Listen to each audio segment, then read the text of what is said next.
Public Sénat, avec le soutien de la Mutuelle nationale territoriale, la Mutuelle des agents des services publics locaux et Adviso Partners, cession, acquisition et transmission d'entreprises, nos territoires ont de la valeur, vous présente le Journal des territoires.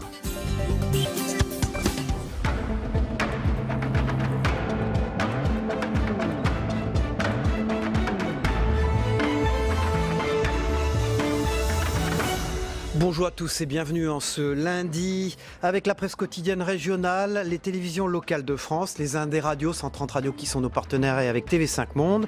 C'est la matinale d'infos de Public Sénat sur le canal 13 de la TNT. Dans un instant, le JT des territoires que je vais vous présenter. Puis après la météo, c'est Territoire d'info. Et l'invité politique aujourd'hui, c'est Pierre-Yves Bournazel, le candidat à la mairie de Paris qui sera sur ce plateau. Enfin, dernière partie de l'émission avec l'actualité politique et parlementaire. Tout de suite, c'est le JT des territoires.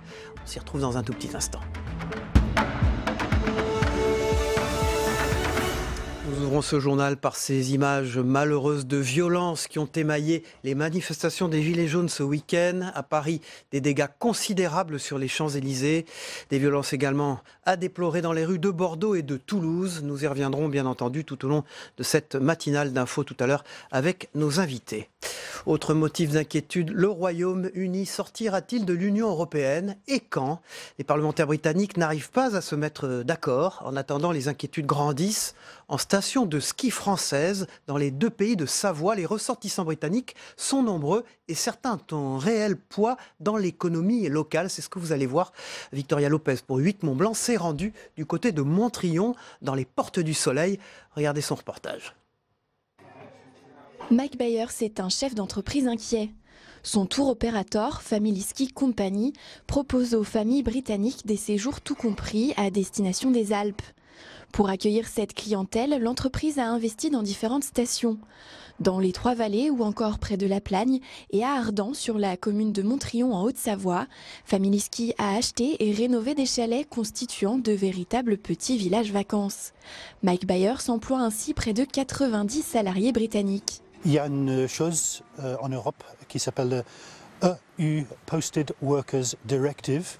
Ça, c'est le système de détachement. S'il y a no deal, Brexit, cette directive va s'arrêter.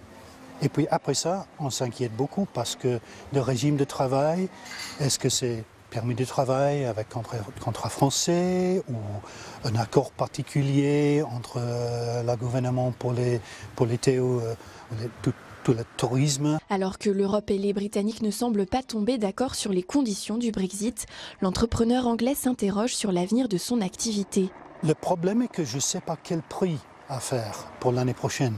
On a déjà pris peut-être une centaine de réservations, un quart de notre chiffre déjà pour l'année prochaine. J'ai fait une augmentation de prix, mais on arrive à un plafond maintenant où les clients commencent à dire « waouh, ça devient un peu plus cher maintenant ». Le tour opérateur travaille avec les acteurs locaux. À Ardan, les deux magasins de location de matériel et l'école de ski attendent eux aussi la décision du Royaume-Uni, même si certains effets se font déjà sentir. C'est vrai qu'au niveau de la vente en ligne, des pré-réservations, habituellement à cette époque-là, une fois passé le rush des vacances de février, on a à nouveau un pic de réservation pour les vacances d'avril, hein, les premières semaines d'avril, vacances de Pâques. Et là, pour le moment, l'électrogramme, il est plat. Hein, donc c'est vrai que la courbe, elle monte pas tellement. La clientèle britannique représente 80% de la clientèle totale de cette école de ski. À Ardan, Family Ski Company possède 10 chalets représentant une centaine de lits chauds. Voilà, vous êtes de plus en plus nombreux à apprécier ce moyen de locomotion, tous en selle à présent. Partir au travail tous les jours en vélo, en Ile-de-France, la route est encore longue, vous allez le voir. Alors que 2/3 des déplacements font moins de 3 km seulement, 2% des trajets quotidiens se font en vélo. Et l'objectif de la région Ile-de-France, c'est de tripler le nombre de déplacements quotidiens effectués en bicyclette d'ici 2021. Les explications de Sébastien Côté pour Via Grand Paris, notre partenaire. Partir au travail tous les jours en vélo, en Ile-de-France, la route est encore longue. Alors que 2/3 des déplacements font moins de 3 km, seulement 2% des trajets quotidiens se font en vélo. La région a déjà investi plus de 64 millions depuis 2016. Au total, 100 millions d'euros seront investis. Objectif, tripler le nombre de déplacements quotidiens effectués en bicyclette d'ici 2021. Donc on est très en retard. Or, le vélo, c'est le seul moyen de transport 100% protecteur de l'environnement et 100% bon pour la santé. Donc il faut le développer et pour cela, nous avons construit en 3 ans près de 600 km, soit de pistes cyclables, soit de pistes partagées vélo-voiture. L'objectif, c'est qu'ils nous amènent au travail et qu'ils soient dans les déplacements du quotidien. Pour que le trajet vélo devienne un réflexe pour les Franciliens, la région compte aussi sur son service de location longue durée de vélos électriques. Il sera lancé en septembre prochain, coûtera 40 € par mois, dont la moitié remboursée par l'employeur. Vous connaissez l'expression se serrer les coudes. Les Vosges, c'est un pays plein d'énergie et d'entraide. Le pôle équilibre territorial et rural des Vosges vise à regrouper des communes, des organismes et surtout à se serrer les coudes. C'est le cas notamment avec cet exemple de la commune de Grandvilliers. Grâce au pôle d'équilibre, une classe a pu être rénovée et sauvée. Regardez le reportage de nos partenaires de Via Vosges. Voilà cette chaudière-là qu'on a remplacée. Rénovation, isolation, l'école de Grandvilliers, située entre Épinal et Saint-Dié, a été choyée. Dans un but d'économie et de conscience écologique, le maire a décidé de changer la vieille chaudière et de faire l'isolation de la salle de motricité. Vous pensez économiser combien? Et si c'est 10-15%, c'est peut-être que je suis optimiste, peut-être que c'est beaucoup, mais enfin 10 ou 15%, bon, tout en étant conscient quand même qu'on est dans un bâtiment qui est déjà ancien et qui lui-même mérite quand même déjà beaucoup d'améliorations par une isolation extérieure, ce qui va venir. Des travaux dont plus de la moitié ont bénéficié du soutien financier et de l'aide du Conseil en énergie partagée, CEP, du pays de la Déodacie. Un dispositif qui sert de booster au projet des collectivités. Sur le secteur, un référent permet aux petites communes d'être aiguillées dans leur démarche. Les collectivités ont quand même un rôle de montrer l'exemple. C'est à ce titre aussi qu'elles s'engagent dans la transition énergétique.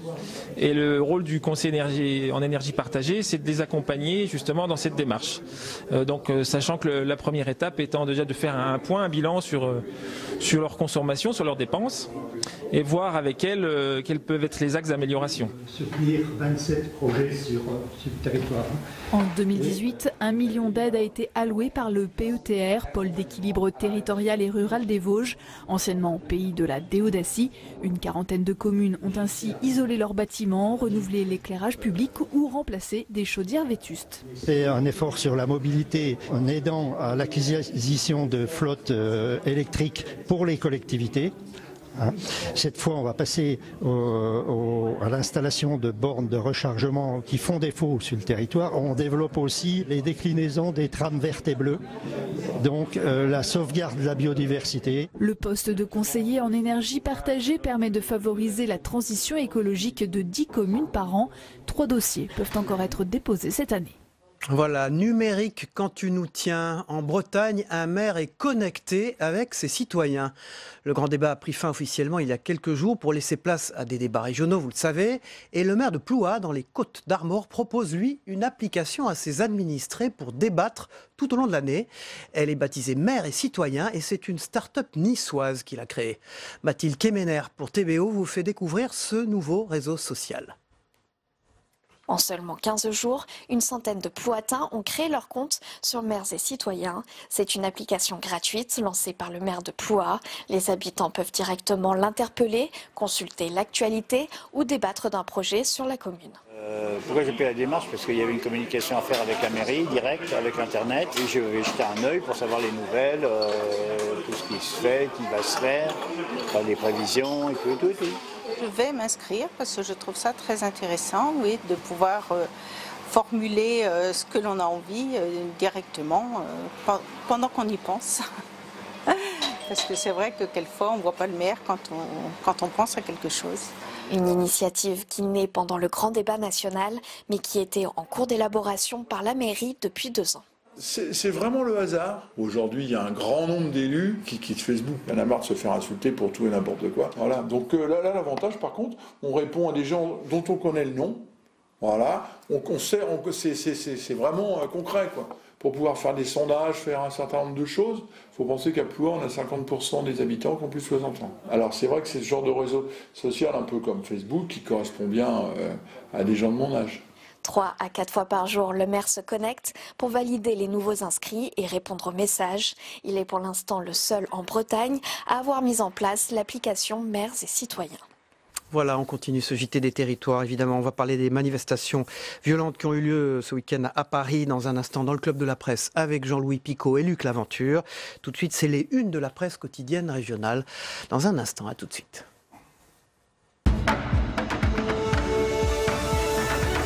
Bonjour Saveria, évidemment à la une de la presse quotidienne régionale, notamment de la Voix du Nord, les violences en marge des manifestations à Paris. Les photographes de la Voix du Nord étaient présents samedi sur les Champs-Élysées. Ils témoignent de la violence croissante des manifestations. Jusqu'où iront-ils? Édouard Philippe présentera aujourd'hui des propositions pour modifier les règles qui régissent l'engagement des forces de l'ordre dans les manifestations. Une réunion s'est tenue en urgence hier à Matignon autour du Premier ministre en présence de Nicole Belloubet, la ministre de la Justice, de Christophe Castaner, le ministre de l'Intérieur, et de son secrétaire d'État, Laurent Nunez. Les violences et les incidents de samedi ont abouti à 200 gardes à vue à Paris.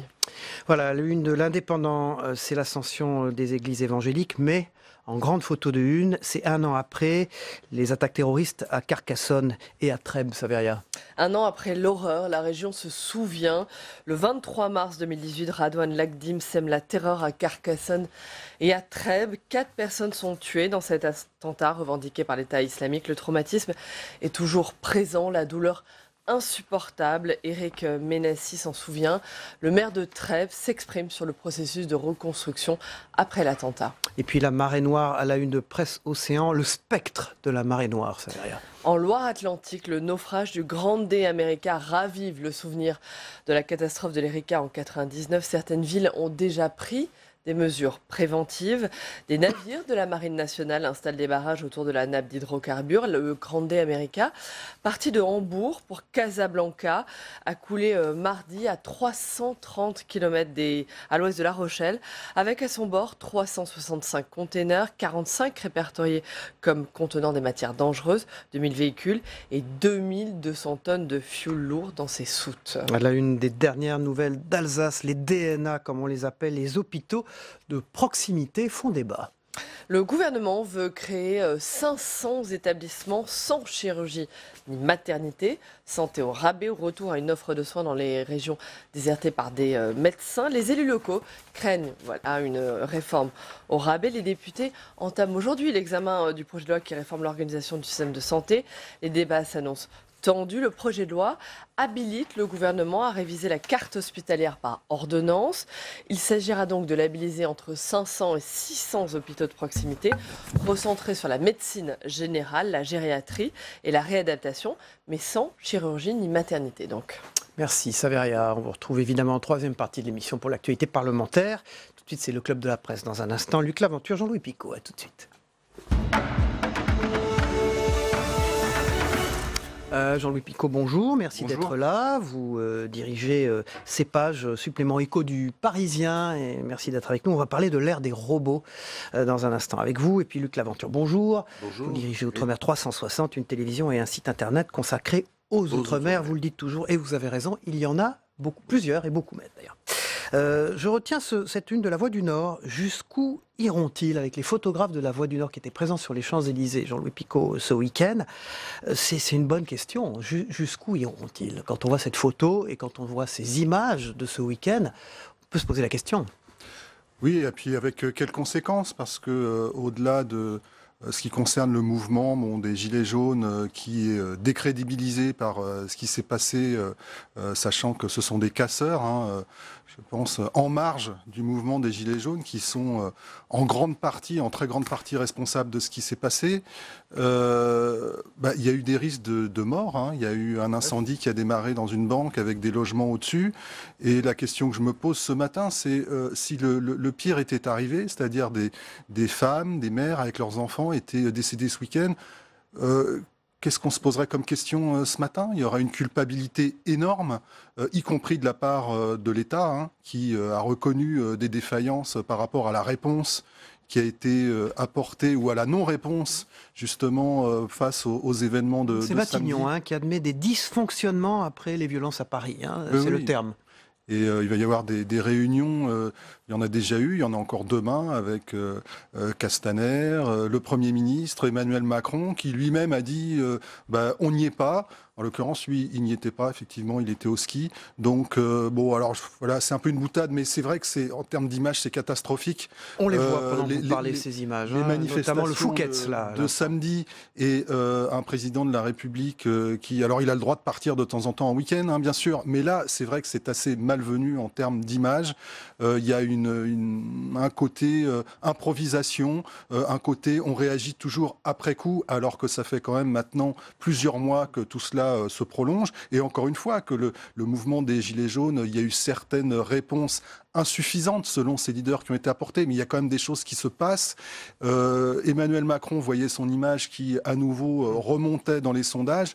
Et là, en une journée, patatras, faut repartir à zéro, et même je dirais au-delà de zéro, puisque ça a été assez catastrophique pour le gouvernement en place. Luc Laventure, justement, on vient de voir ces images là pendant que Jean-Louis Picot parlait, le Fouquet's, l'Arc de Triomphe à nouveau sous la fumée, ces images qui évidemment font le tour du monde.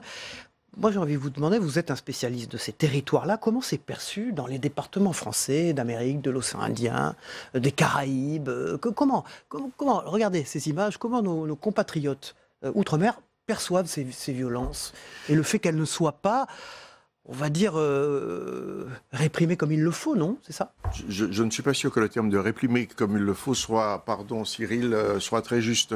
Je pense qu'on est effectivement dans une guerre d'images, avec effectivement un problème social très fort qui s'est posé il y a quelques mois, avec deux types de réponses.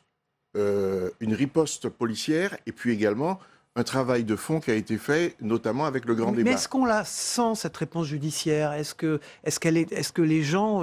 par exemple, en Outre-mer, comment cet exemple-là, de ces images qu'on voit encore une fois, là, pendant que l'on en parle, comment elles sont perçues? Mais ce que c'est une incitation au fond en Outre-mer à faire la même chose? Quand il y a des problèmes des Gilets jaunes à La Réunion ou des problèmes d'ordre public aux Antilles, les choses se passent comme d'habitude, c'est-à-dire en quelques jours, les choses sont réglées. Ici, donc vous dites mieux? Beaucoup mieux.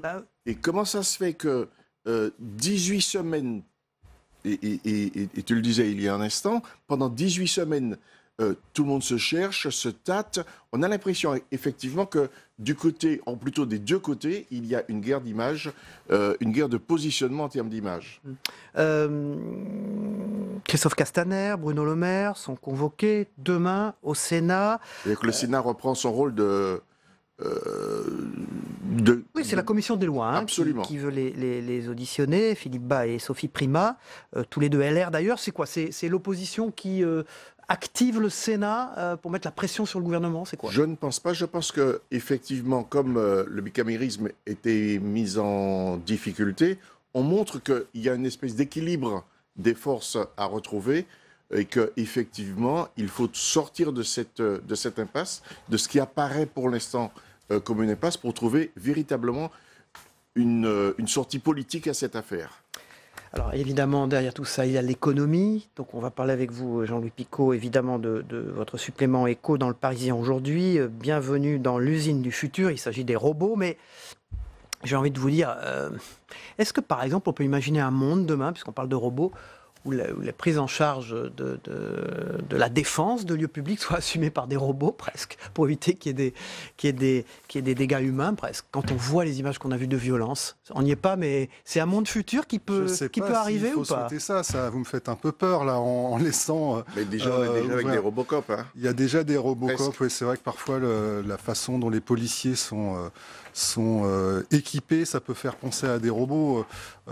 C'est un débat, si on revient pour terminer sur les événements de samedi, effectivement, il y a un débat sur que doit faire la police, c'est-à-dire doit-elle utiliser certains matériels, justement, il y a tout un débat autour de ça, doit-elle aller au contact des casseurs ou au contraire avoir une sorte de guerre de position? Je disais tout à l'heure, Jean-Louis Picot, réprimer les manifestations, ça veut dire que, ce que vous dites là, c'est qu'il n'y avait pas un outil pour les forces de l'ordre adapté à la situation?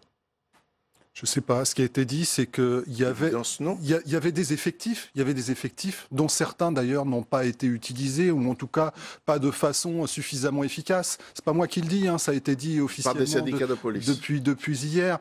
Il faut voir aussi que les policiers ils sont un peu paumés parce que à la fois ils se font agresser, à la fois on leur dit attention parce qu'il y aurait rien de pire qu'une bavure. C'est-à-dire, je parle de comment réprimer les casseurs et pas les gilets jaunes. C'est ça aussi l'idée. Ouais, c'est très compliqué. L'équilibre est très difficile à trouver, bien sûr. Alors, on passe donc, bienvenue dans l'usine du futur, aux robots. Dans la rue, je ne sais pas. Dans les usines, oui, ils sont là. Ça y est, ils sont là. Alors, ils sont là de manière incroyable. D'abord, ils rendent des services fous, par exemple pour les handicapés, qui deviennent beaucoup plus autonomes. Ça, c'est quand même formidable. Il y a un grand papier là-dessus, d'ailleurs, pour les handicapés moteurs, notamment. Au fond, ils pallient à leurs problématiques visuelles et auditives.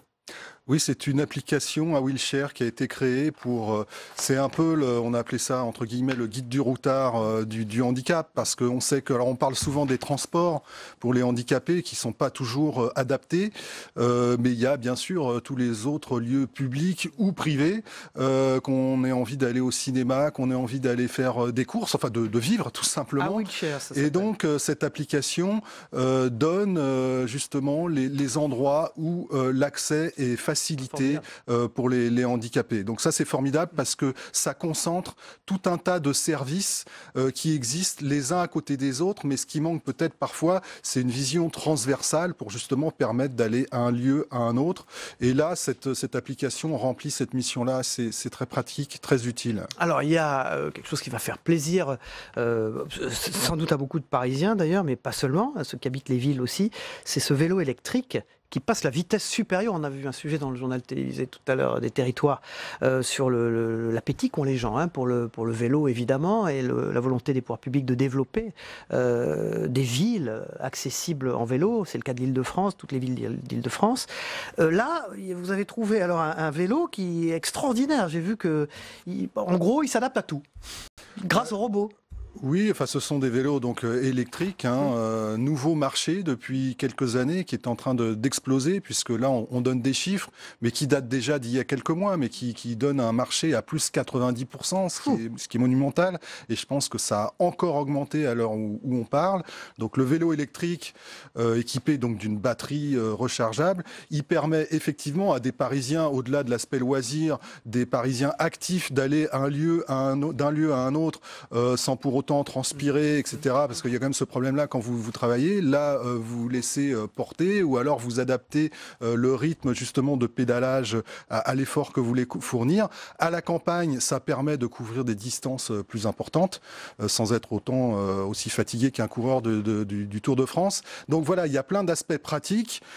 Le bémol, c'est que, et puis j'écoutais votre reportage tout à l'heure, Valérie Pécresse pour l'Île-de-France, qui disait il faut multiplier par 3 l'offre des vélos voilà, en région parisienne d'ici 2021. Donc on voit bien qu'il y a tout un mouvement qui est enclenché, sachant que justement le bémol, c'est quand même que un vélo électrique en moyenne, c'est 1 500 €, peut-être un peu moins désormais, mais ça reste quand même un petit peu cher encore. Alors, juste, puisqu'on est en pleine actualité, on a craint une marée noire. Il semble que les choses s'éloignent un petit peu. Il y a des solutions pour des navires beaucoup moins polluants maintenant. Et grâce aussi, pareil, à ces applications, à ces robots, à cette presque, j'allais dire, intelligence artificielle au fond.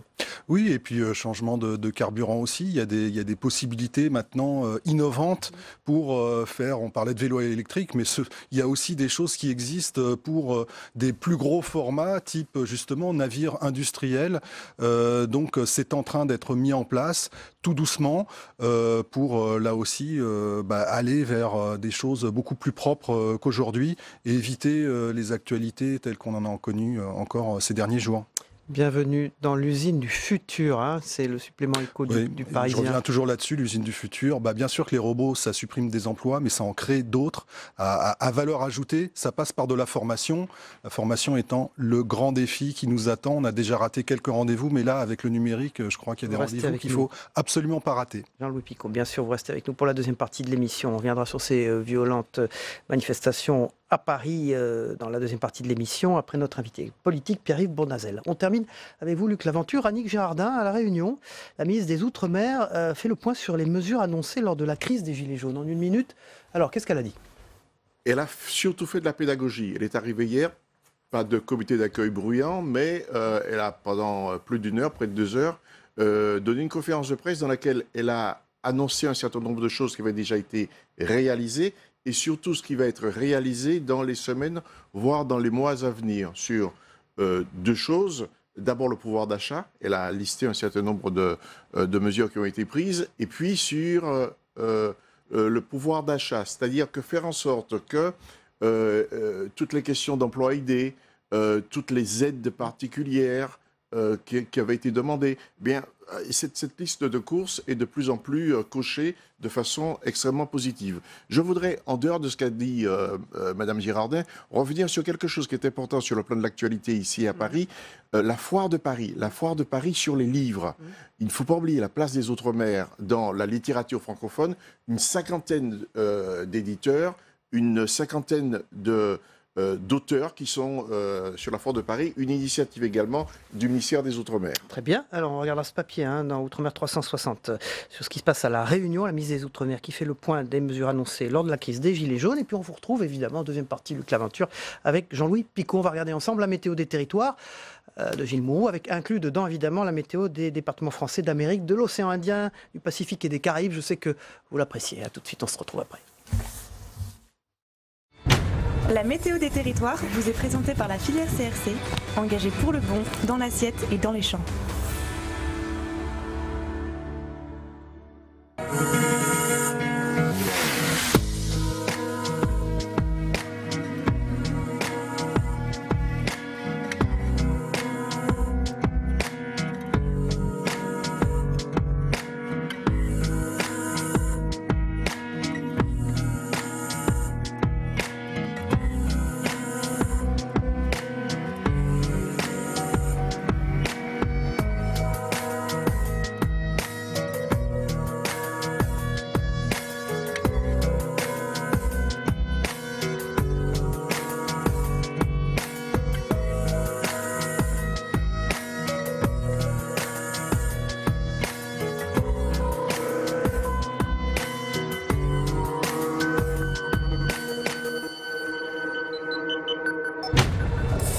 C'était la météo des territoires avec la filière CRC, engagée pour le bon, dans l'assiette et dans les champs.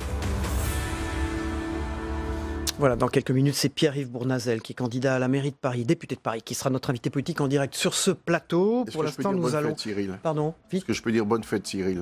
Merci, Luc. Et pour l'instant, nous allons nous rendre du côté du reste du monde avec ce que vous devez retenir de l'actualité. Ça se passe au Nicaragua, les images de la police qui s'en prend à des manifestants et à des journalistes. On se retrouve tout de suite après. Public Sénat, avec le soutien de la Mutuelle nationale territoriale, la mutuelle des agents des services publics locaux et Adviso Partners, cession, acquisition et transmission d'entreprises, nos territoires ont de la valeur, vous ont présenté le Journal des territoires.